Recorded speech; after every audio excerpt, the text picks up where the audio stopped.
Hey, what's up, everybody? Welcome to day 4 of the Halloween movie review series. And today I'm going to be reviewing um, another Friday the 13th series installment. This one is called Friday the 13th Part 4, The Not So Final Chapter. I say the Not So Final Chapter because if you guys have followed the series, they ended up making like 15,000 more right after this one. But this was supposed to be the final chapter, but I guess because this made so much money, they figured they could just keep on making them. But before I actually talk about the um, film itself, I'm going to read the description on the back because I like to do that.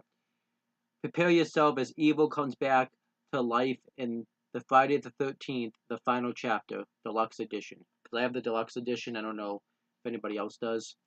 After the Crystal Lake massacres, Jason is pronounced dead and taken to the hospital morgue, where he is mysteriously revived, allowing his diabolical killing spree to continue at the camp, where the gruesome slaughtering began.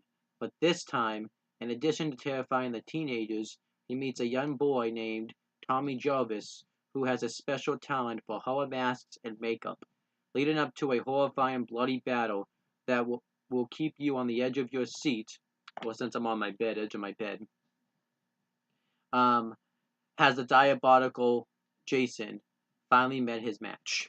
And the answer is yes, because this is the final chapter. But um, I'm gonna continue to give you guys more of an in-depth review of it.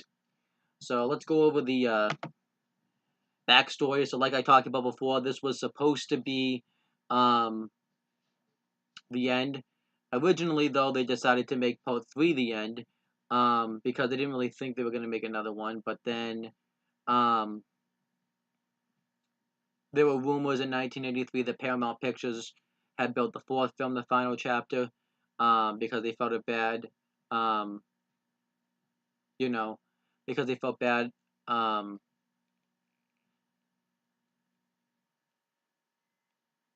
because they wanted to end this series because they felt embarrassed to be a part of this genre because it had been receiving terrible reviews. Um,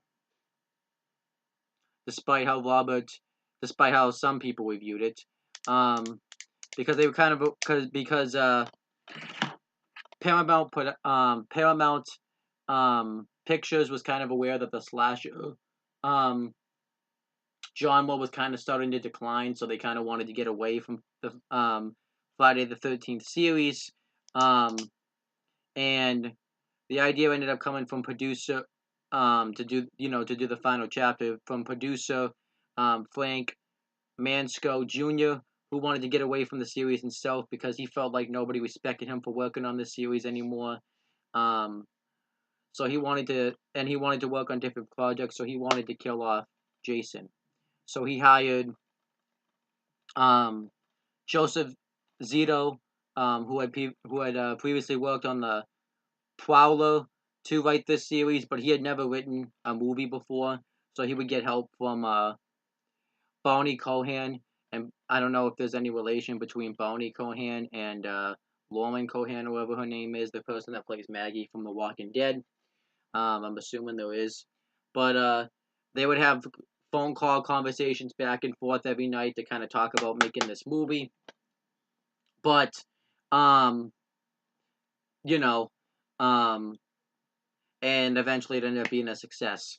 So what ended up happening is this was kind of like one of the only films to kind of be centered around a family. They decided to change it up this time. They decided Friday the 13th decided to take a new direction to have the have this movie kind of have like a family dynamic in it with the divorced mother and her two children. Because typically the Friday the 13th series been just teenagers going out to party at some sort of camp or something. Then Jason kills them all, and it leaves one final girl surviving. They decided to take a different approach this time, which I actually kind of thought was a great idea. Um, and obviously, I'm not going to break down any more of that. I'm not, because um, that's what the movie's for. Um, and filming started in October 1983, and it finished in January 1984. And it was filmed. This movie was filmed in the Topanga Canyon in Newhall, California, and it went 6 weeks over schedule because it was supposed to be released on October 1984, but then they um, pushed the release date to April 13th. So it left them 6 weeks to complete. So it, actually, yeah. So this movie was supposed to come out later on in the year, but it came out earlier, so it only gave them 6 weeks to complete post production. Um, but Paramount Pictures didn't really help with the film's production really that much. They just helped him rent the house in Malibu for the filmmakers to, stay connected and stuff like that, which I thought was interesting. Um, and I'm not really going to talk about some of the other problems that went on with this movie because I want to actually review the film myself. So I'm just going to kind of start reviewing the movie and stuff like that because there is some like backstory that went behind making this film. But let's go over who directed it and stuff. It was directed by Joseph Zito and it was produced by Frank Mancuso Jr. The screenplay was written by Bonnie Cohan. The story was done by Bruce Hidemai Saikwo, and this is obviously based off the characters of Villa, and then based off the story of Victor Miller, Martin Kiroch, Keto Wozer, Ron Kurz, and Carol Watson. And the music was done by the same person who's done everyone, Harry Manfredini. I don't know if that's how you say the last name. And the cinematography was done by um, Joao Fernandez, and the edit was done by Joel Goodman and Daniel Lowenthal. And this was distributed, like I said, by Paramount Pictures, and this movie was released on April 13th, 1984. And this movie had a budget of $2.6 million. And now that I've kind of broke down the whole film and broke down pretty much the whole backstory, let's talk about the actual film itself. So, I will say that I thought this was a hell of a film. Out of all the ones I've seen so far, this is the best one.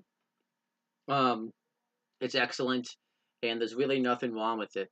Um, there's a few things wrong with it, but I think this is one hell of a film. I would definitely recommend it. So, the film opens up, um, taken by showing all the flashbacks of Jason, showing series of events from the second one and then obviously the third one. I actually like that they showed this time because of the fact that this was going to be his last movie supposedly, so this was kind of, to kind of really build him up as a monster. And then it shows the events after Higgins Haven, after the third movie, and the police are doing cleanups for it. I did like how it cut to like a helicopter light and then kind of went down, and it showed Jason dead, and um, his body gets covered up and get taken to the morgue because they believe he's dead. And I liked one of the nurses was very afraid because she had a feeling that Jason was still alive, and his hand like dangled out of the um out of the stretcher, and she got really freaked out about it. I thought that was really cool.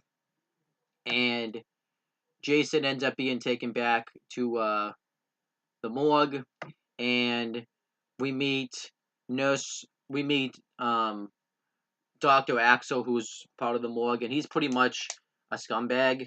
Um, he really does. I think he really doesn't care about his job. He's just in this for the money, and all he wants to do is hook up with women. He's just a huge creep because he ended up you know going he ended up what he ended up doing was um like he put like a donut that he was eating down on Jason. He has like this workout movie where this girl works out, and obviously he's only watching it to check her out. Um, and then later on, everybody leaves, and I did like how he talked about how and he even makes a creepy line where one of the victims that was dead said that she looks hot, and then the people like was hot. It's like, well, she still is. So that was just really creepy. And he tries to hook up with Nurse Robbie Morgan, but obviously at first he fails, but then she ends up coming in to watch the news, and then she tries to have sex with him, but then Jason's arm dangles down, and this freaks her out, so she leaves. So um,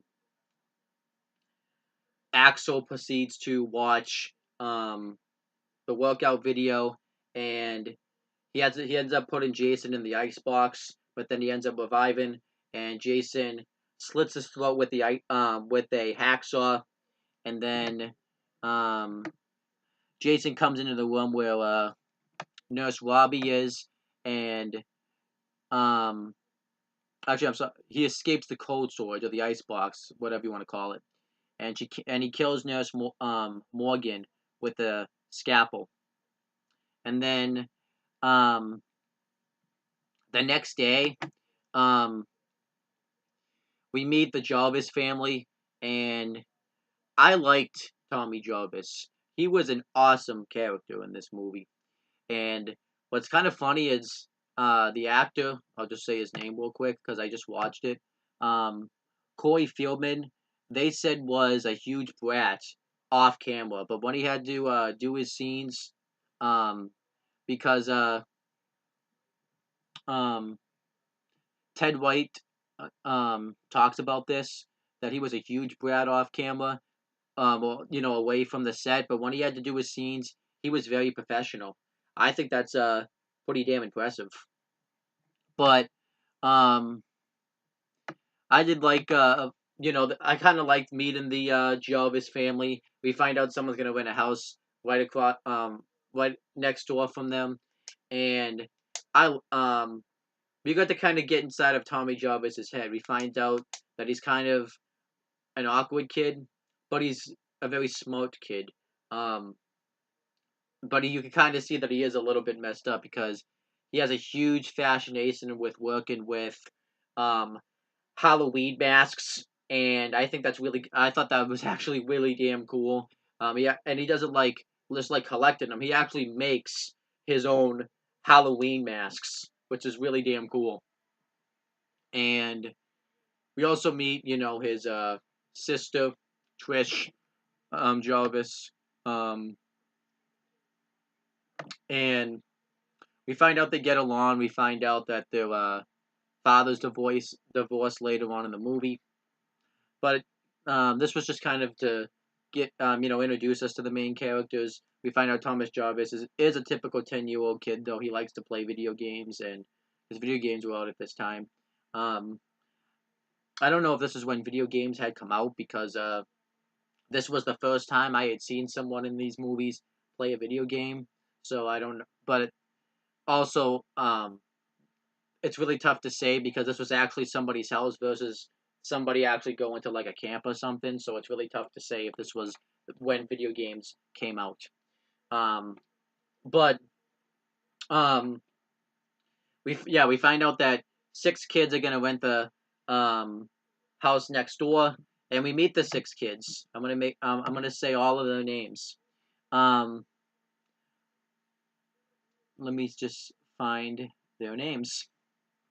Um, yeah, they consist of Paul, his girlfriend Sam, Sarah, who's a virgin, because Wikipedia had felt like they need to tell us that.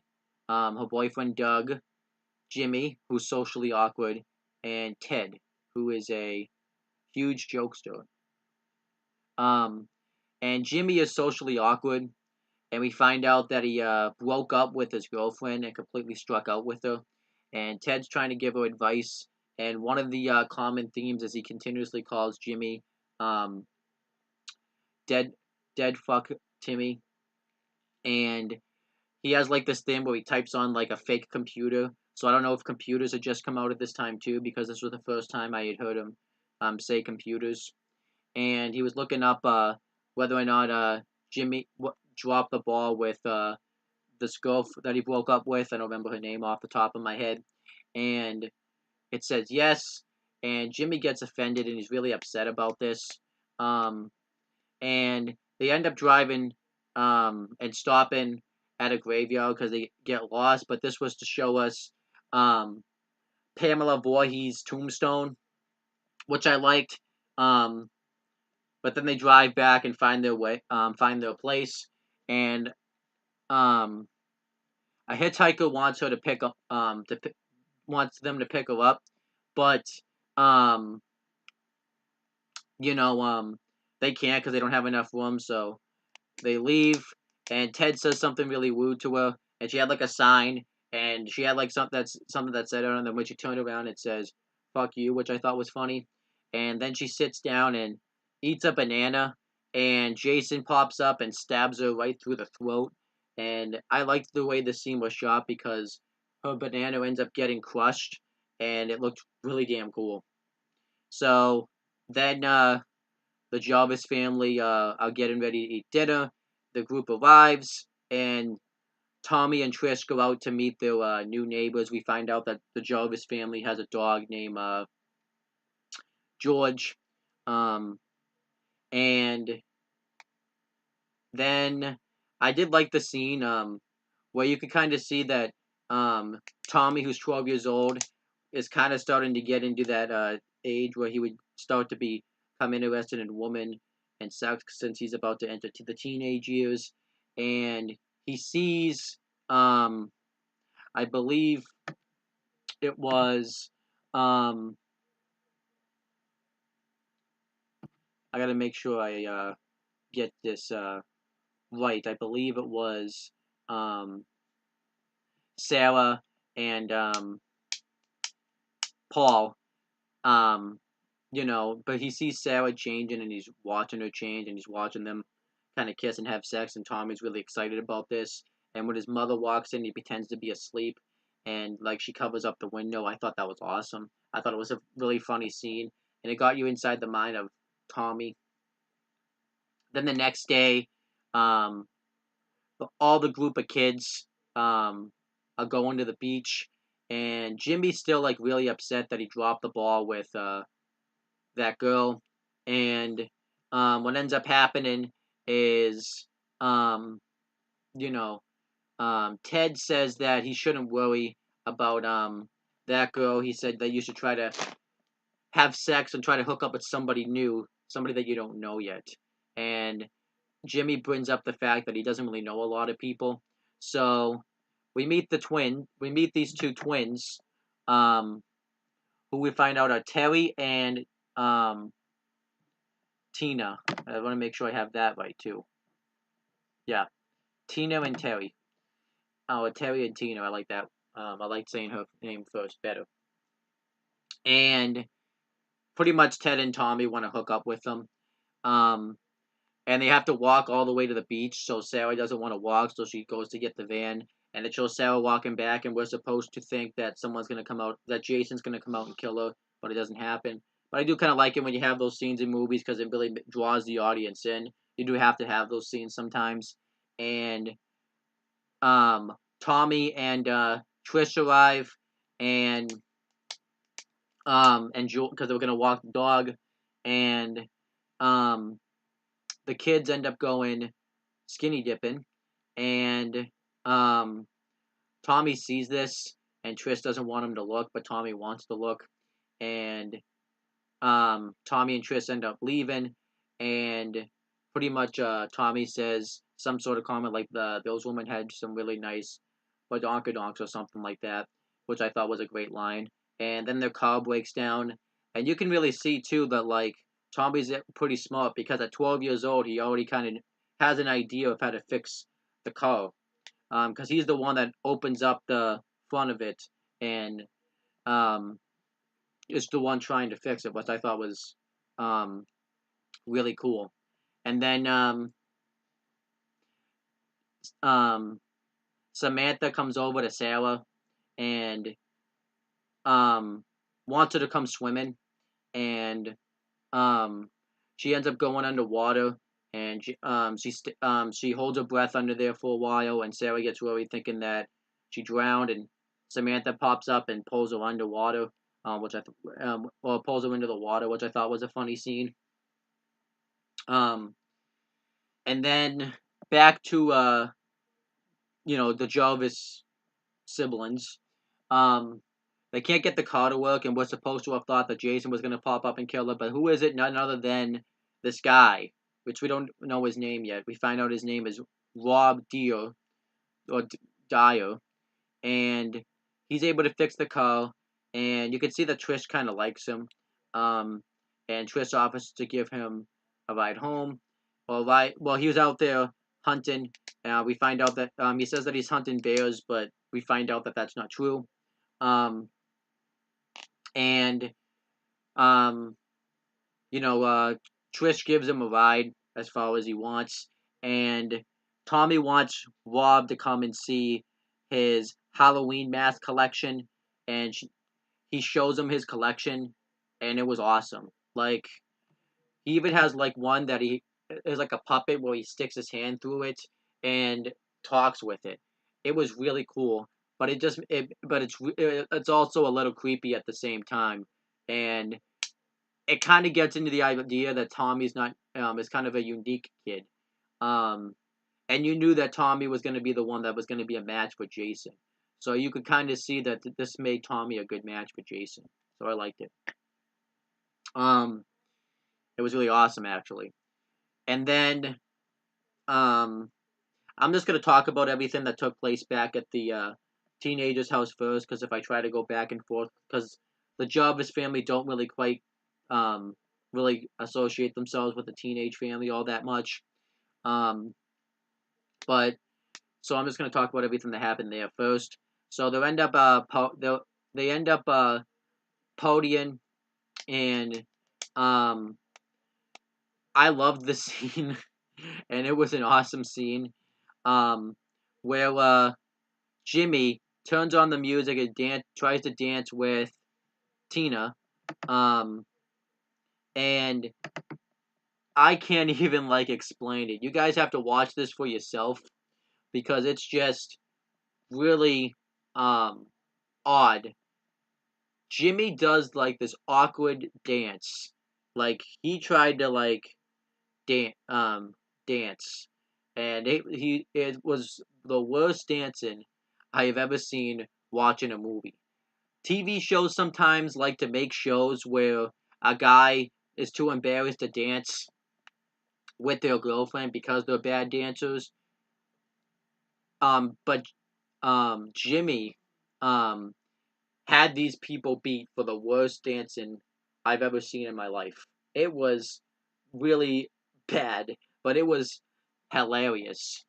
And I can't even really explain it, so the best way I can tell you is look up Friday the 13th, Crispin what's his name? Crispin Glover, because Crispin Glover Danson, who plays Jimmy, because that will really explain um you know um that will really explain what I'm talking about. That will really explain that it will show you what I'm talking about pretty much. It's just I can't even really explain it, but it was really funny. Um and it was a nice laugh. And I was actually kind of disappointed when Paul changed the song, because I wanted to see that guy dance some more. It was the worst dancing I've ever seen. Um, and the funny thing is too is Friday the 13th, A New Beginning, the next film tries to have somebody else do bad dancing, and I think the Friday the 13th series in general just tried to outdo this scene. No one was going to be able to outdo Crispin Glover. He just, and the funny thing is, it's like I think he probably isn't even a bad dancer, so it's like he must have like had to purposely um make himself dance. And I dance this bad. And the funny thing is it's bad dancing because it's been 6 years since I've seen this movie the first time around, and I remembered this. I thought it was absolute gold. Um this is like kind of where bad turns into good. But um Ted is trying to hook up with the other twin. I believe her name Terry, and he has this line that he says because she has a teddy bear. He said, "Teddy bear looks sad. Why don't you give me a kiss or something like that?" Because his name is Ted, so it works. Um, it's a really corny pickup line. I don't really like it. Not really big a pickup line guy. Um, but um, then Tina tries to date Paul,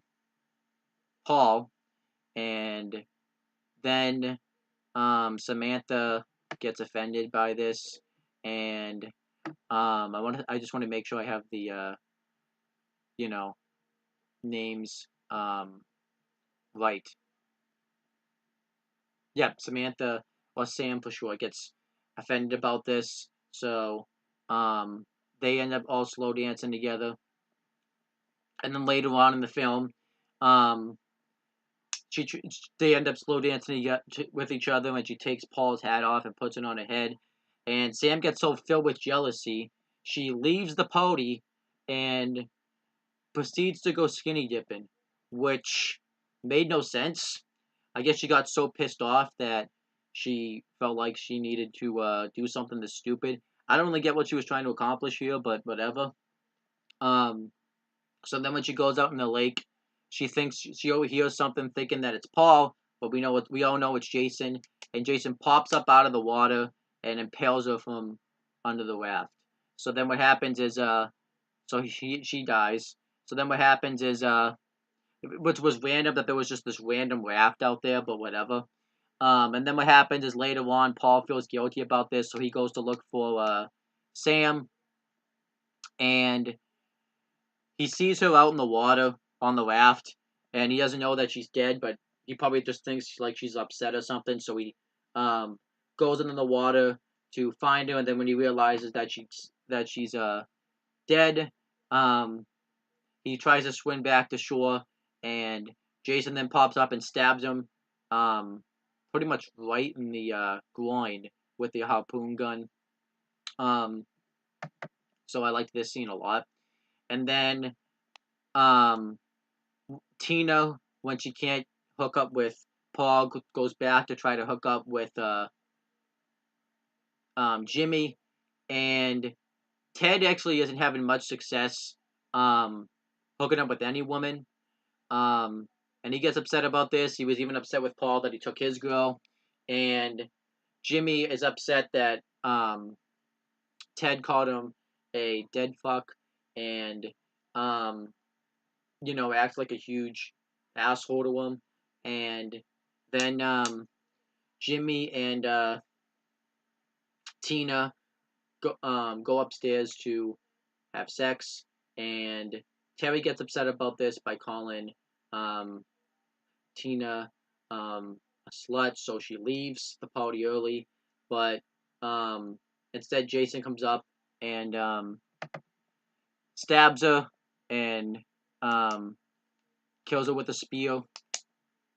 And um, then Ted ends up finding this film strip that has a silent film on it, or some sort of silent film.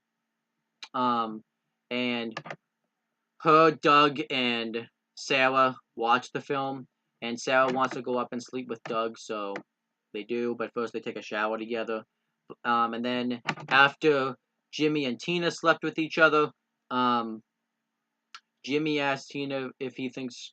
Actually, I did like the scene where they go down on the bed and the bed like breaks, um, and they end up, but they end up having sex, and then Jimmy shows Ted it, and he's celebrating with it, and um, they want to celebrate the fact that he just lost his virginity over a bottle of wine.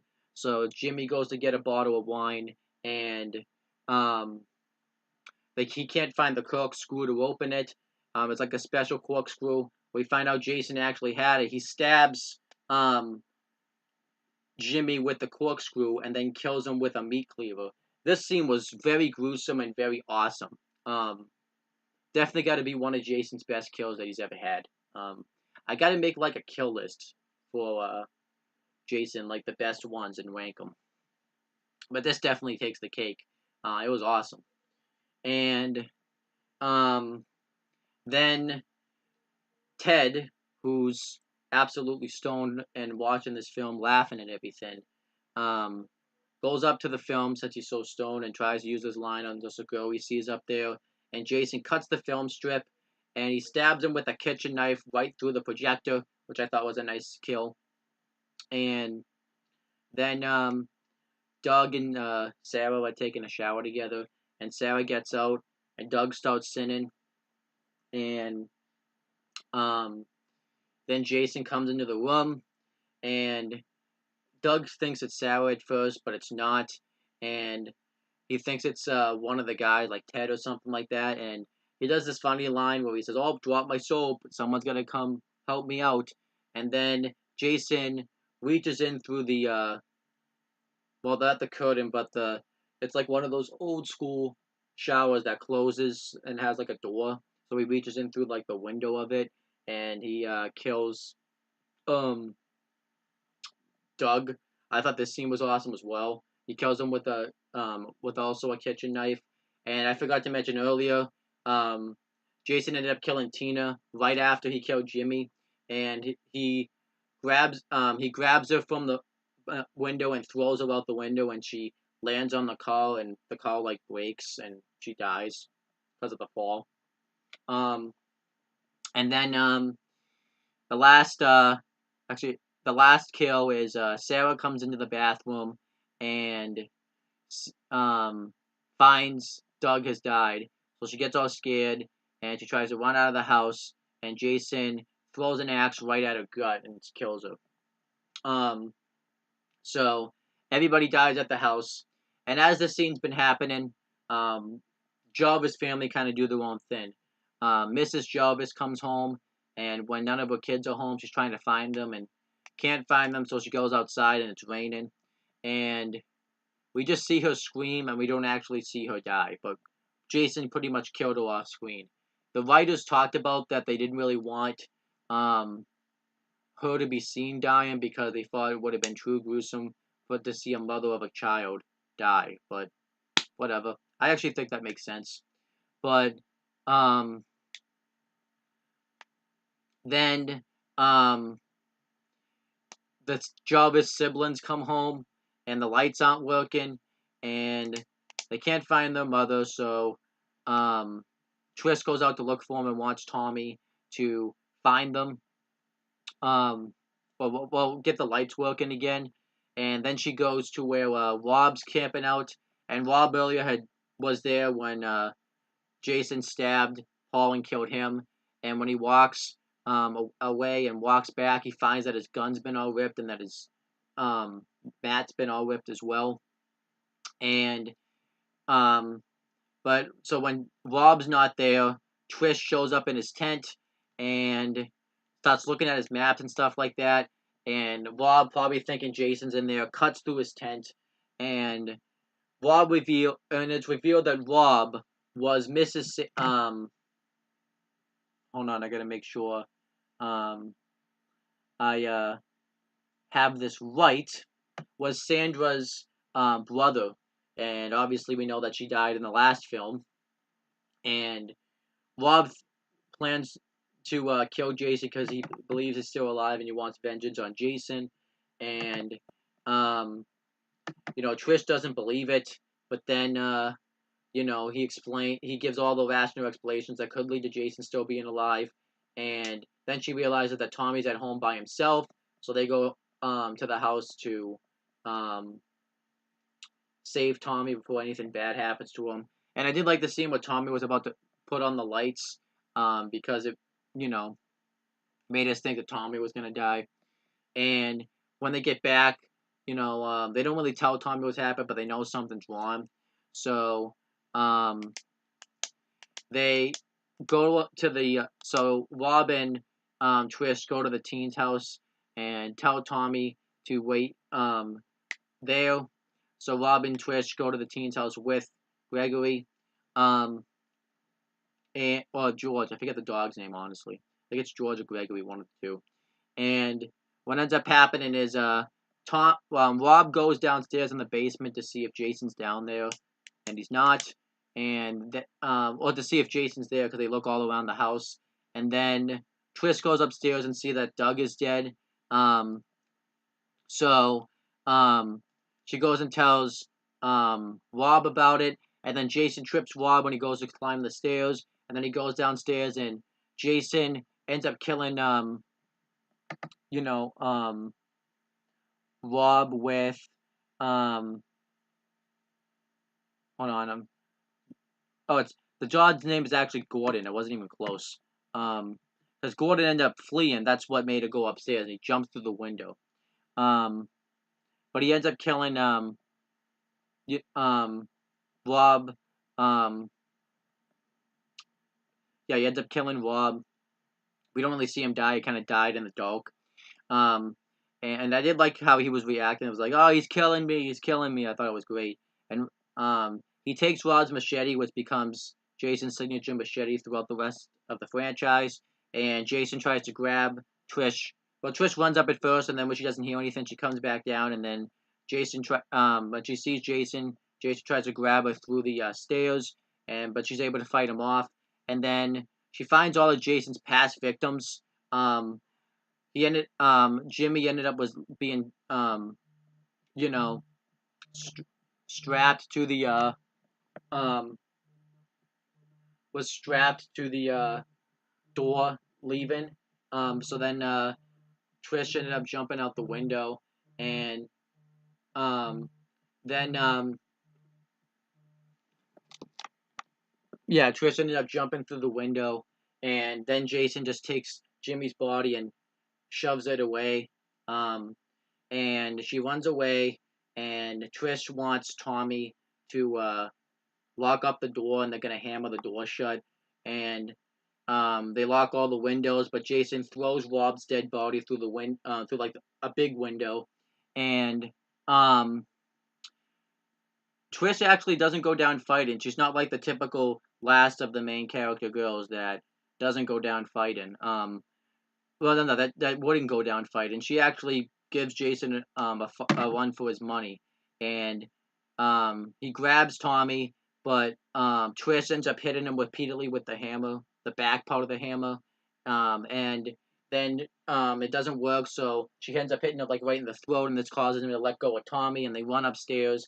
They go in Tommy's room and they push the shelf that has all like his toys in front of the door, so that way they can't so that way he can't get in, but then he's able to get in, and Trish throws an axe at his face, and Jason ends up going down for a while, and they think he's dead, but Trish says that if he ends up coming alive, I'll lure him out, you run like hell, and Tommy agrees to do this, and um, then she ends up walking past him, and Jason grabs her leg, but Trish is able to fight him off, and she ends up running away, and she runs back to the other house, and Jason follows her all the way there.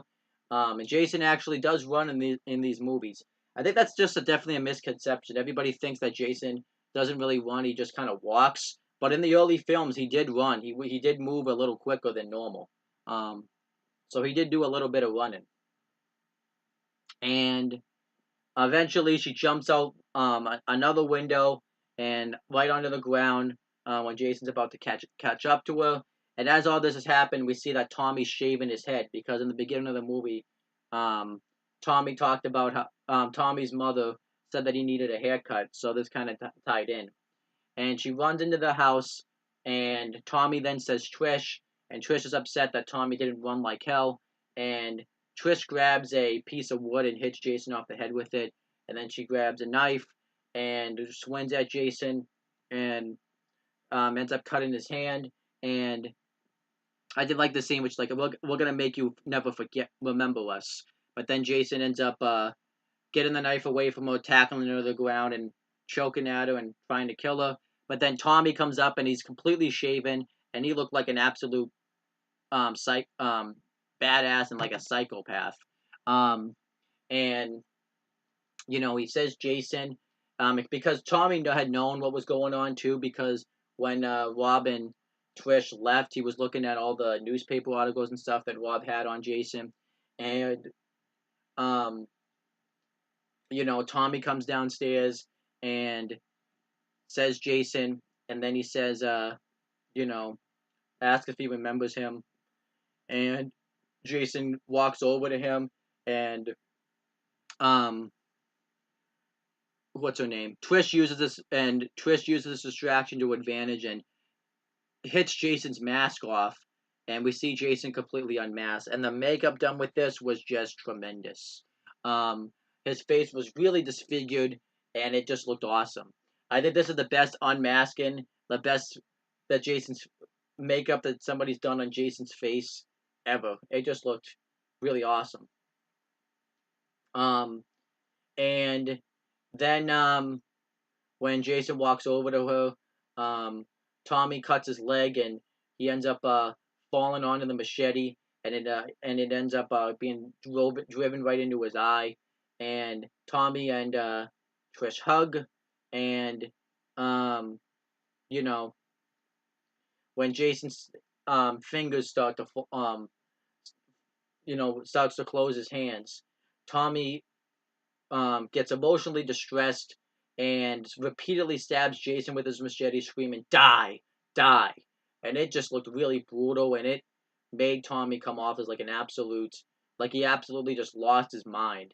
And him shaving his head just really made it work. And I liked how the screen flashed white and went over to the next scene right afterwards. We find out that we meet the police officer and the doctor. We find out that Trish needs surgery, and the reason that Tom did this is because he was under emotional distress after a big situation like this. It was a common reaction. So then she asked to see Tommy for a minute, and the police officer and doctor let Tommy come in. They hug, and then you can see that Tommy though has like this disturbed look on his face, like he's been through a traumatic experience. And then the movie goes off the air, and that was the end of the movie. There is an alternate ending where Trish and Tommy. This is like the next morning after the events, and the police actually come and they try to get their attention. And Trish goes upstairs in the bathroom and finds her mother dead in the bathtub. We find out this is a dream sequence, and Jason's like up there, and obviously, when they find out it's a dream, it leads to the end of the movie I just said. But they cut that from the film. But that was the end of the movie. But I did say that there was some casualties with this film. Um, the director gave poor treatment to many of the actors because they felt uncomfortable, or they felt uncomfortable that they had to perform these uncomfortable or dangerous stunts. So I'm just gonna read what some of the casualties were. Um, Judy Aronson was required to remain submerged in a highly freezing lake in which she later developed hypothermia because of it, and Peter Button was generally slammed against the shower wall when Jason attacked him. Ted White, who portrays Jason, defended several of the actors by requesting Button to have a crash pad and threatened to quit when Zito refused to remove Aronson from the cold lake. In between takes, White and Zito maintained a hostile relationship on set, resulting in White demanding his name to be removed from the credits, which is why he's uncredited. According to White, Corey Fieldman maintained, well, I already said this, that he maintained a bloody attitude as a result from Zito's mistreatment.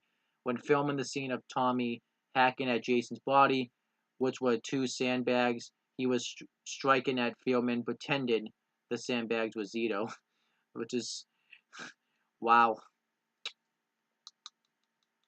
And Kimberly Blake, who plays Trish, claimed that she didn't even like horror movies and thought this was just a C-minus movie rather than a B-minus movie. And she said that this man was stalking her during this movie and receiving odd phone calls. But then when this movie was done, it was over. So I don't know if that has anything to do with Zito. And it's an actress, Bonnie Hellman. Agents told her about the taking the role of the hitchhiker of the film. They told her that she would not do it as there were no lines said for the character, but she accepted the role anyways. So it just kind of shows that there's a lot of messed up stuff that went into making this movie. A lot of that there was a lot of mistreatment behind the scenes and stuff like that. So um, definitely interesting right there. Um, and that's pretty much that. Uh, as for how the film did in theaters, I'll just read that part. It opened, like I said, I already mentioned when it came out, um, but it opened to 1,594 screens, to weekend box office grossed of 11,183,148 dollars, and it was the highest of the year, the sixth highest of the year. I'm sorry, and the film would ultimately take in total of 32,980,880,000. Sorry, I fucked up. It The film grossed a total of 32,980,880 dollars in U.S. box office, and it placed at number 26 on the list of top grossing films of 1984. So that's a lot, and obviously, the critics didn't give this film the best review. It got a 4.2 out of 10 on Rotten Tomatoes. It got a 25% out of 24 film critics. So the critics just don't seem to like um, this movie. This movie got a 6.0 out of 10 though on IMDb. And as for the you know the um, ratings I saw, I think it's about the same. Some people give it tens, sevens, six, uh,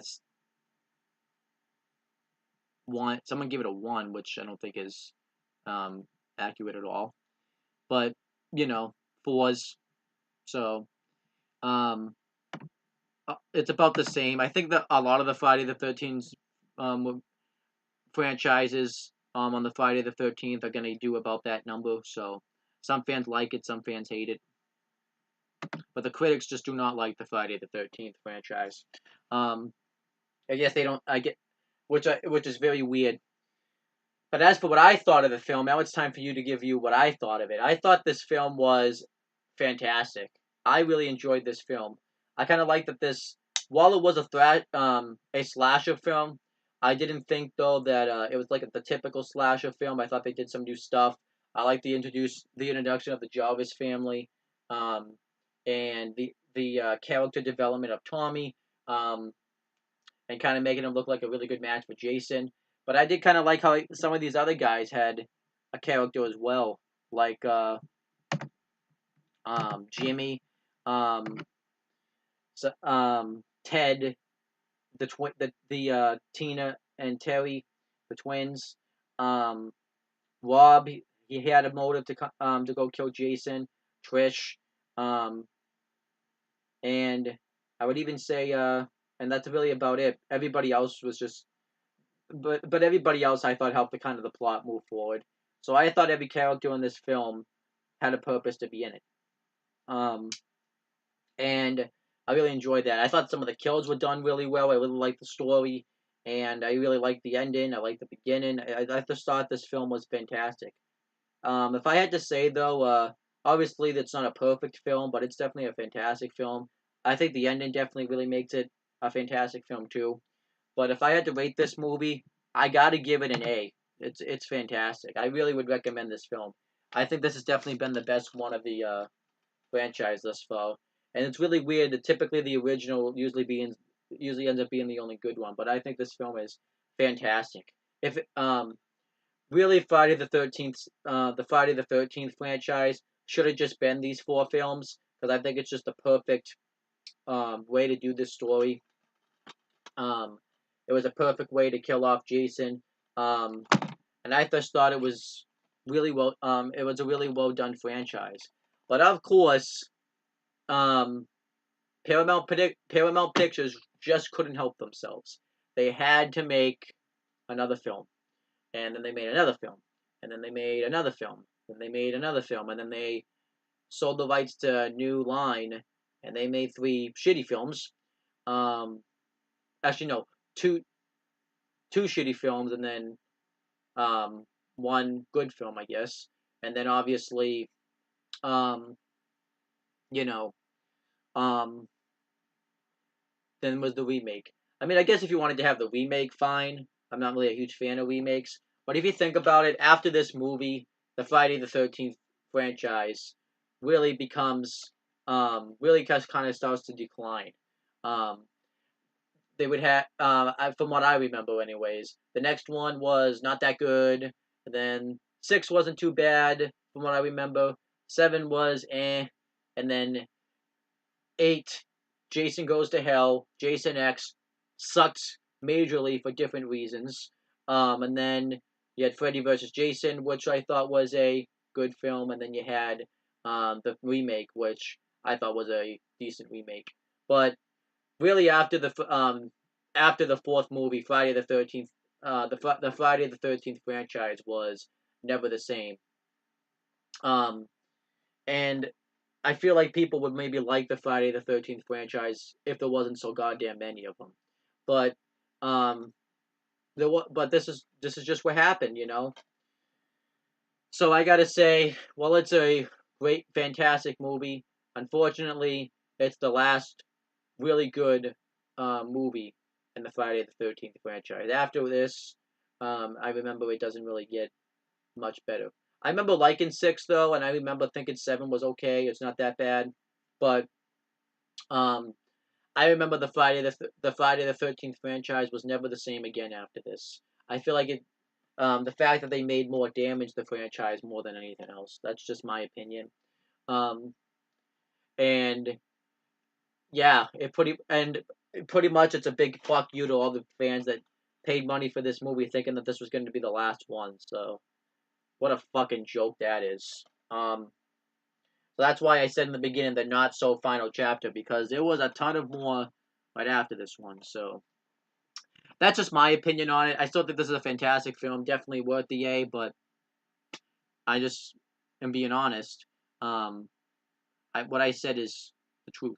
So that's pretty much my review of this movie. Leave your thoughts in the comments on what you thought of this movie. Make sure you guys like, comment, and share this video so people will watch it. Make sure you guys subscribe to this channel for more content and click on the bell so that way every time I upload a video, you guys will get the notifications for it.